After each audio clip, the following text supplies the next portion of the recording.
朱全忠以梁代唐，李存勖以唐代梁，石敬瑭以晋代唐，刘知远以汉代晋，郭威又以周代汉。绵延5代，如今他赵氏以宋代周，不过是依样葫芦，司空见惯，不足为意。赵家大郎素来以忠诚、厚道、仁义、血勇著称，如今竟然也做了篡臣，思之令人唏嘘啊！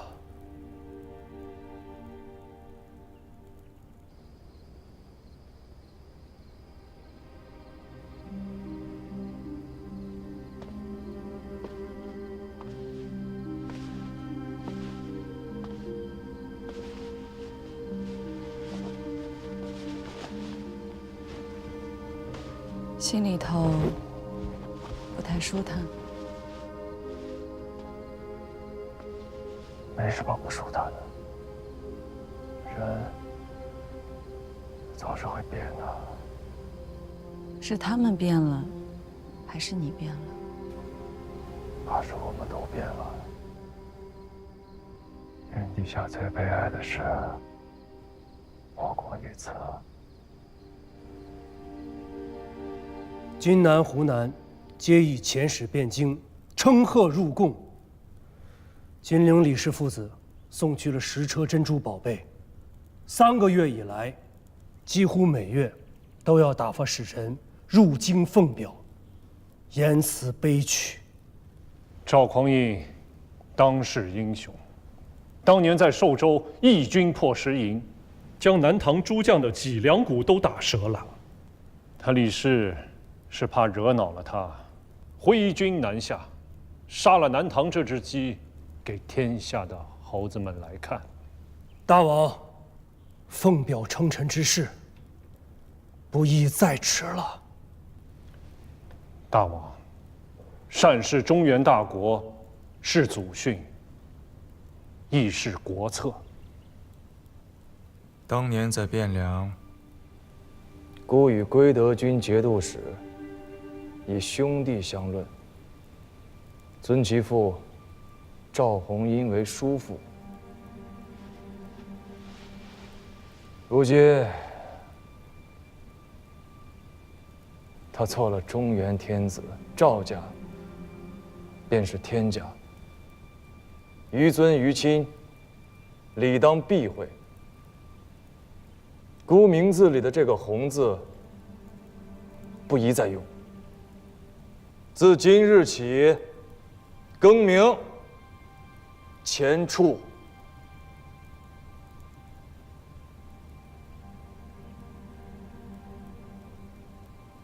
大王只说了要避讳，何时奉表，何时称臣，何时纳贡，却只字未提。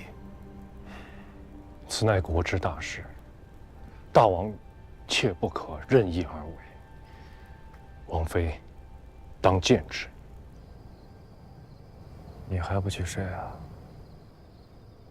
你也没睡啊，还来管我？我没事。还说没事，整日间神思不属的，也不肯说句明白话给下面的人，弄得那帮相公太尉整日疑神疑鬼。你这分明啊是又钻牛角尖了。我是不是又做错了？你是谁啊？你是钱家9郎。纵使已经做了10年的国主大王，官拜尚书令、天下兵马都元帅，那又如何？9郎就是9郎，热血、义气、侠义担当。但凡是他想不通、不认可的事儿，天王老子来说也没有用。吴越之地是中原大国，这是祖训，也是国策，这些都不假。但是有一条，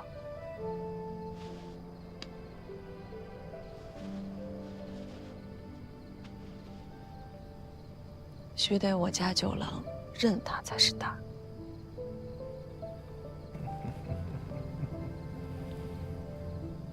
我只认你。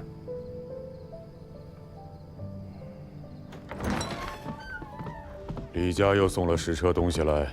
是啊，这已经是今年第3次了。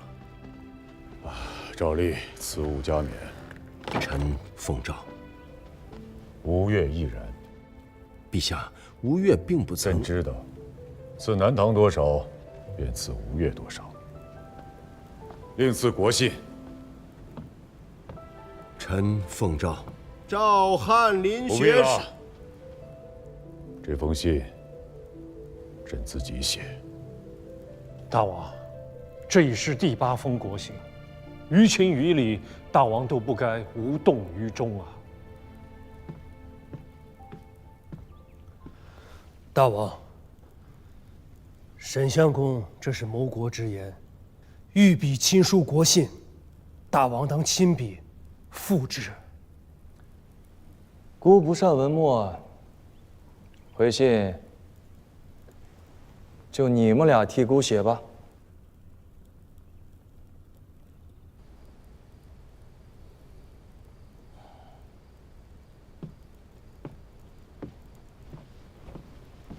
晚间阅读太伤眼睛了。大宋翰林玄是院看印的。皇舍有人往来监视权贵府邸，见了藏本，阿弟前人腾而来的。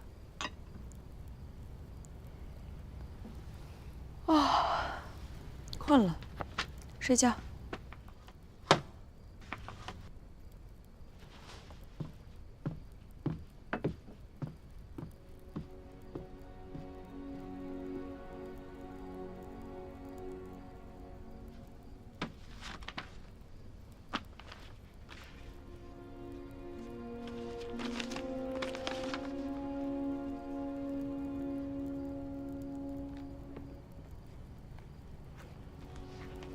传教，在。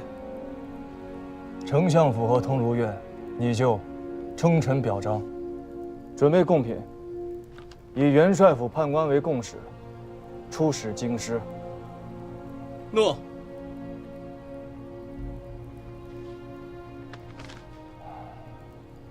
李崇进谋反，是不认朕这个天子。朕当亲征扬州，让他再好好认识一下何为天子之威。召命前往，请吴越出兵润州，遥为牵制。告诉九郎，朕想他了，愿能会晤于江上。诸位相公，调遣兵将，出军马于润州，以应王师。大王，天子请大王会晤于江上。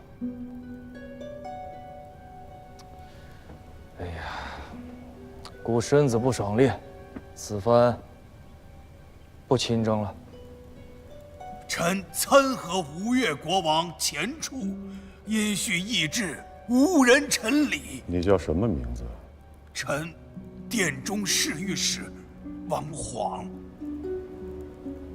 范相公，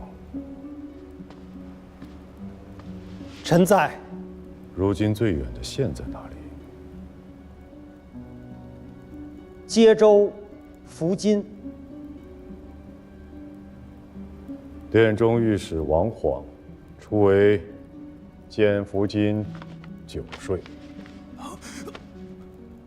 吴越前王的忠义，岂容宵小之辈挑拨离间？辽遣都营校一案已查问明白，指挥副使程越贪墨兵饷，盗卖军资，苛问士卒，以至于激起变乱，致河都对头以上官佐6死11伤。内都监署依刑律拟了问剿，为其祖父顾太师、张义军节度使程吉追随武肃王开国有功，宜酌情减免，为斯恩赐上出，孤没有恩免于他。让陆彦珠拿着先王那柄刀，将他拖到老太师墓前砍了。是。公元964年即乾德2年11月，宋太祖赵匡胤以后蜀勾结北汉、图谋换境为由，前大将王全斌、刘光义统兵6万，分北东2路进讨。后蜀军顷刻溃败。次年正月，后蜀主孟昶出降，然宋军主帅王全斌下令虐杀以降蜀兵近3万人。此等骇人暴行，历使蜀地民心背离，激起大规模兵变。消息传开江南诸国，震撼。宋之统一大业亦为此蒙上阴影。孟氏举城而降，蜀地人心未服。文州刺史全师雄举兵而返，自称新国军节度使，蜀人多有响应。蜀地17州风声鹤唳，颇有动摇之势。王全斌，该死啊！陛下，大军在外，不宜处置兵捆之将帅。下诏申斥，夺其节钺，命曹兵刘光义暂领中军。陛下，若不是他杀了那3万降卒，蜀中能有这番变乱吗？3万人呐，那可是3万条精壮的汉子，便是拉去垦荒，顷刻间也能垦出万顷良田。3、5年间，朝中可多出上百万户的粮米捐赋，更别说，在这3万人的身后还有数十万的妇孺。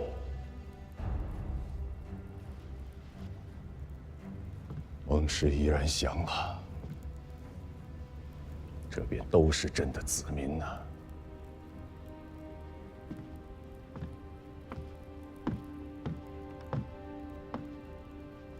王孟两家在蜀地经营了几10年，人丁户口颇有滋生，粮秣甲仗多有机灵。取益州之资财，充南征之军事，此乃朝廷的国策。可他王全斌倒好，一通大杀，杀得田亩之间再无劳力，杀的妇孺皆视朝廷为寇仇。再加上全师雄这一乱，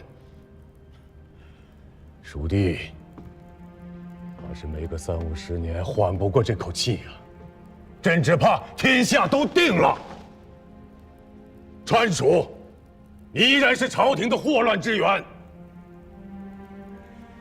100年、200年，朕不知道何时能够平息。陛下息怒。他杀了3万人，以天下300年之大祸患。朕没有当即砍了他，已然是看在阿爹的面子上了。兵交将汉，兵为将友，上下裹挟。此中唐以来200年之积弊，白马亦如是，兴教门亦如是。长安天子魏博压兵，5代以来鼎益之机莫不如此。王全斌是自兴教门之变过来时的老人，积习难改而已，并非出于顺逆之心。朕不在意他的顺逆之心，朕在意的正是相公方才所言“积习难改”4字。子平以为呢？陛下，秋岁将至，正是取士之时。臣请旨开长科，以录天下文士，足国家全选之采用。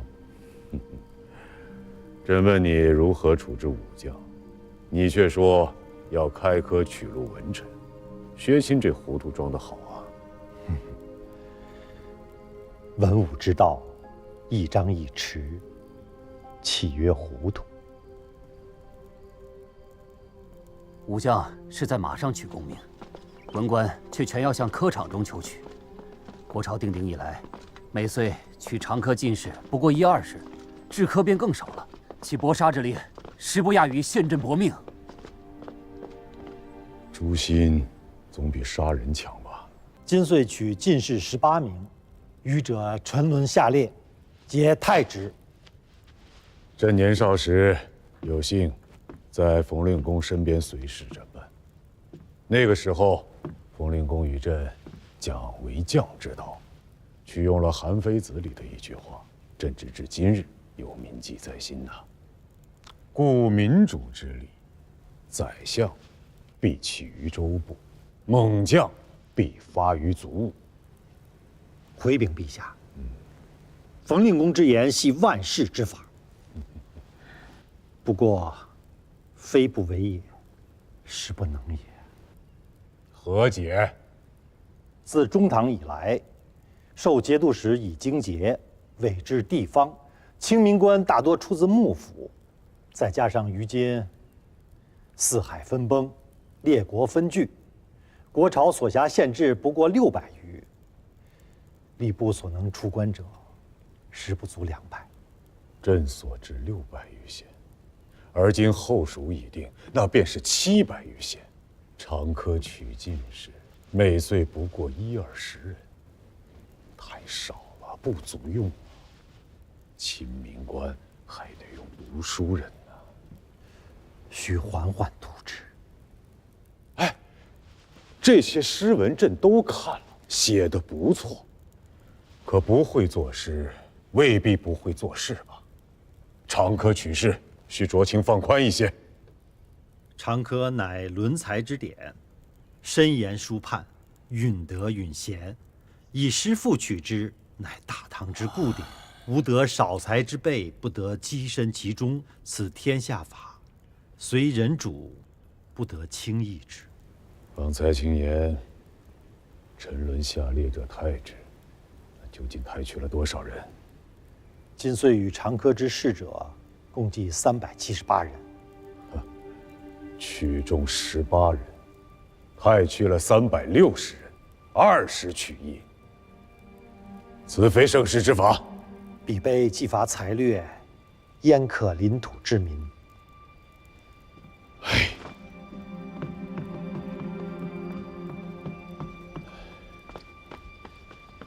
总比拎刀子的强些。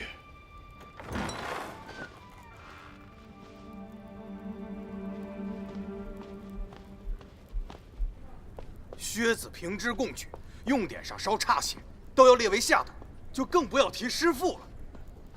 自古诗文无第一，边塞诗凭什么就要低太白一等？就是啊，一开口便错了。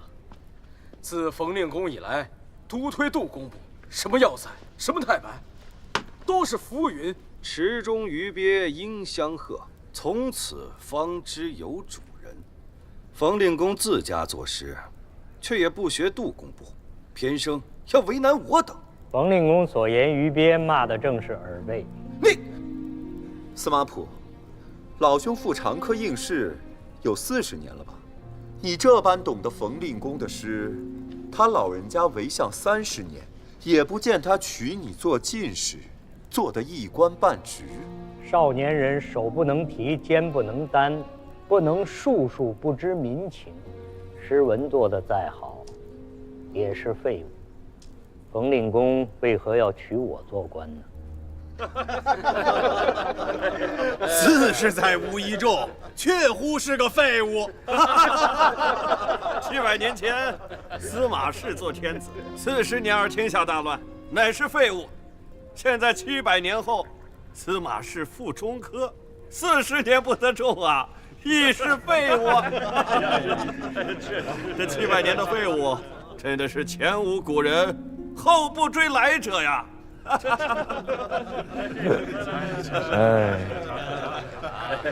这次考得不成，我也只好回乡去喽。先生，我家主人相邀，还请先生不吝赐教。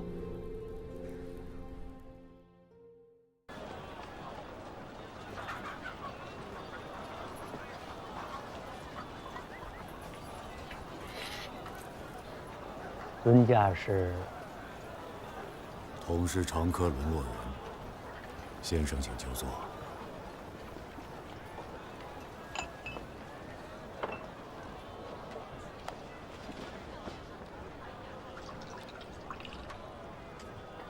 先生请。你不是举子，是兵子。何以见得呀？足下的家人虎口上生着茧，一看就是常年习武之人。再看足下，坐于街边14之内，脸上却无丝毫悲切之情，反倒一副坐于中军帐内的从容气度。你再看店家小厮，怯怯然而不敢近前，只因身上杀伐气太重，血腥味道太浓了。便是不曾得掌荆节，应该也是一个厮杀多年的军中大将，对不对？老先生长科不遂，对军中之事倒是熟稔得很啊。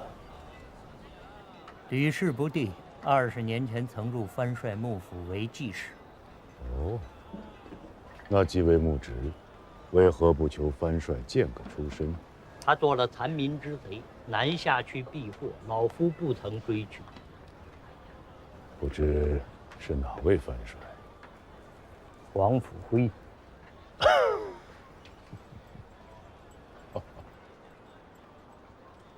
这位藩帅那可是能与当今天子临阵致师的猛将啊！那不也是个兵子出身的天子？兵子出身，便做不得天子吗？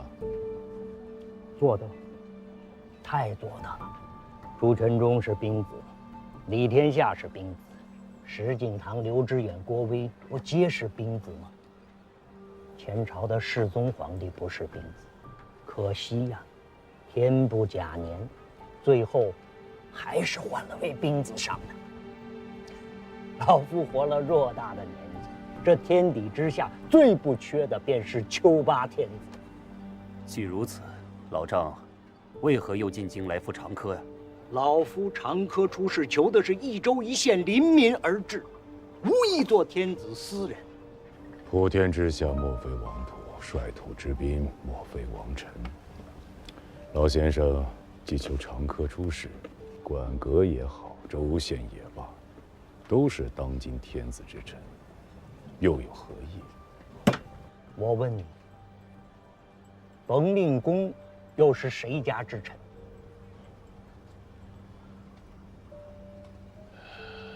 天下板荡，大道风起，兵强马壮者为天子，圣道不存，奉一人者为鹰犬耳。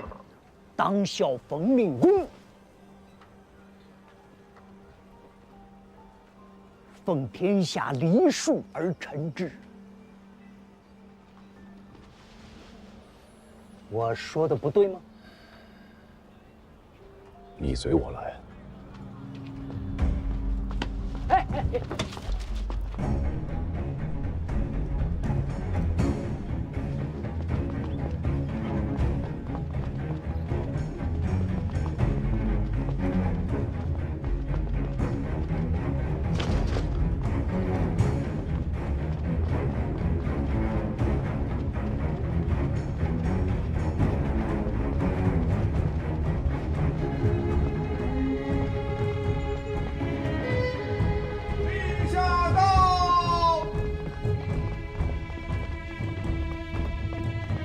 臣等恭迎陛下。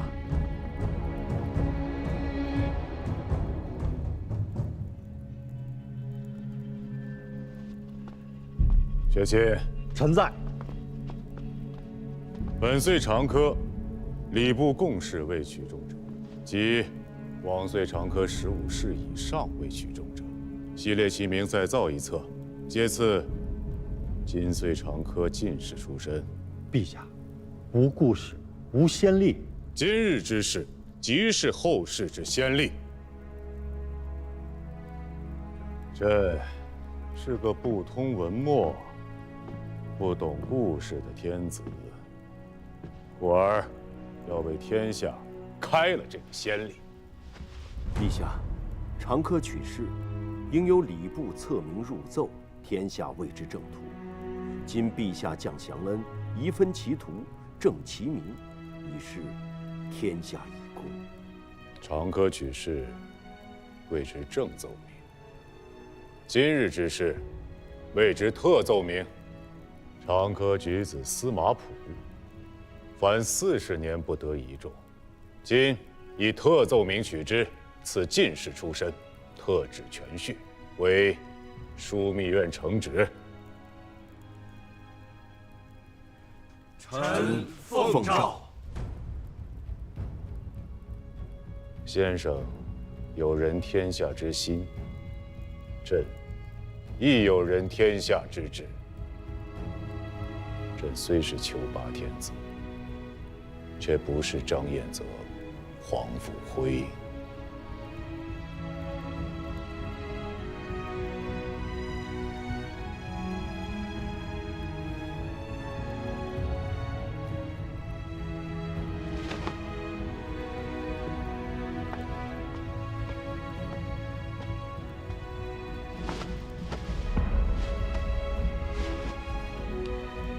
臣司马溥奉诏谢恩。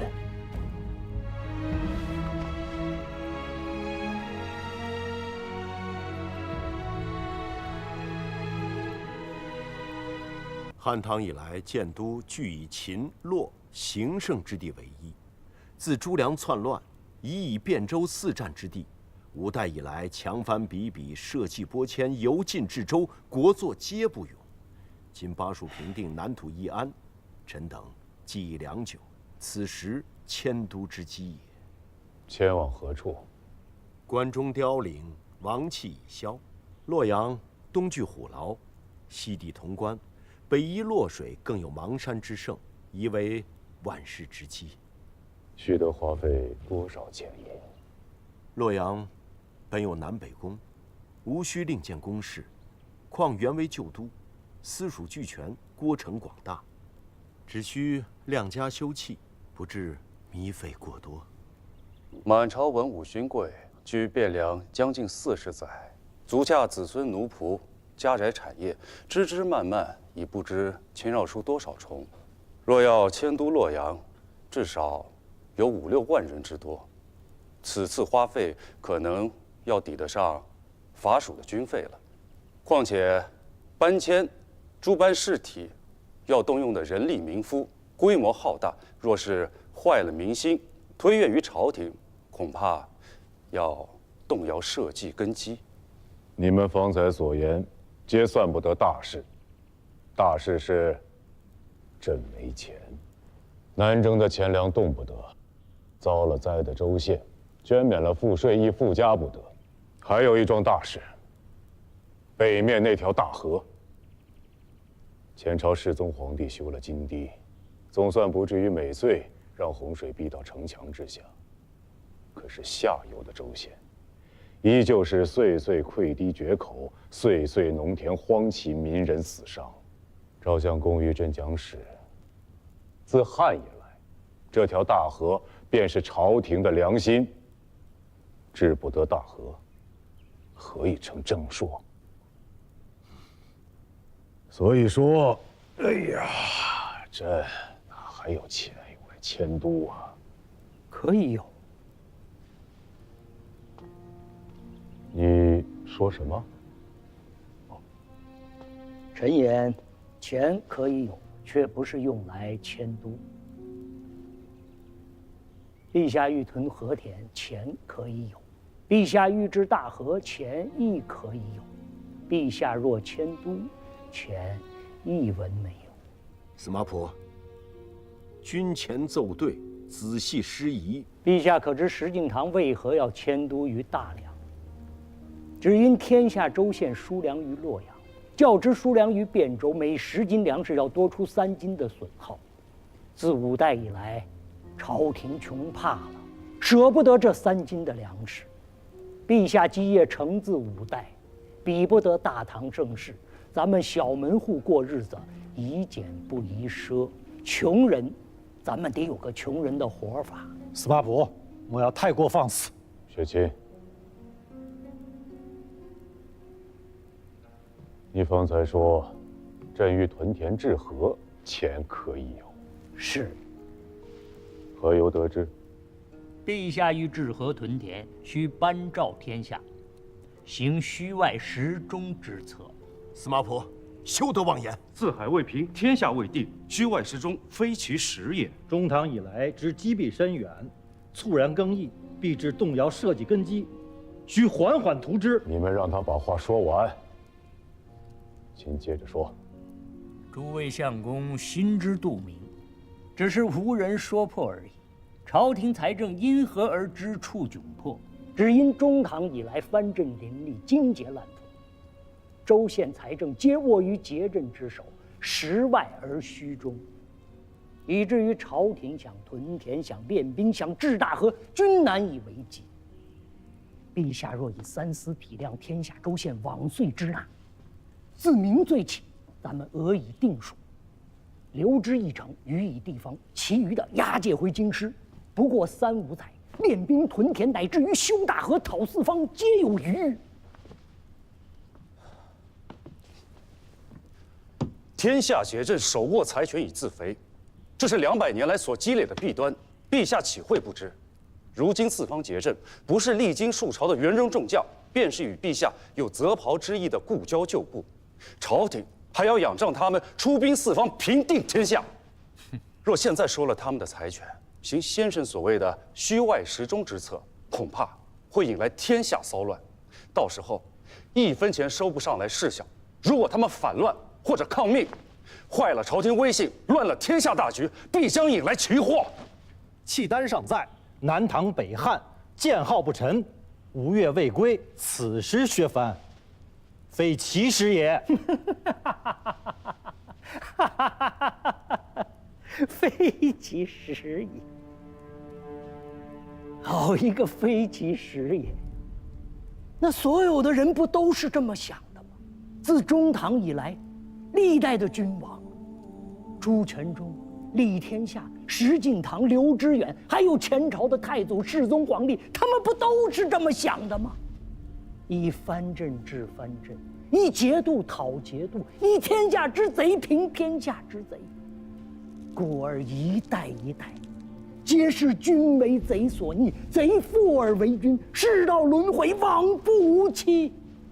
陛下口中说着欲效唐太宗，却以诛贼为故事，因循行之，还敢奢言以知太平，可笑啊！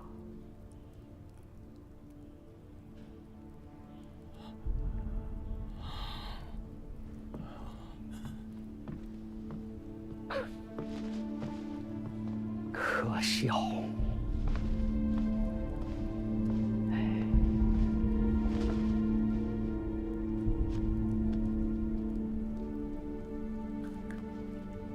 可笑！司马普此人，虽然脾气差了些，嘴也臭，却难得有一番肺腑之诚。旁人不敢言之事，他敢言；旁人不敢为之事，也许他敢为之。可知道如何去做，与真正着手去做，这不是一件事情。此人与朝中诸藩皆无牵连。阿兄以臣弟所议之事，不妨让他去做。他在军中素无根基，如此狠厉手段，怕是不行。正因为如此，真要动起手来，才不会瞻前顾后，为人情权势所阻啊！阿兄既有所略，何不招他独见，当面议之？大王、相公，稍后，带老奴进去禀告。大王可知，陛下何以召臣至此啊？陛下欲在枢密院副使同知之下设一新职，以待承之。新职？签书枢密院事。自今日起，先生便要位列在职了。决以功赏，职以能论。臣入职以来，寸功未立，才华不显，陛下何以对此开启幸进之门呢？非常之事，必赖非常之人。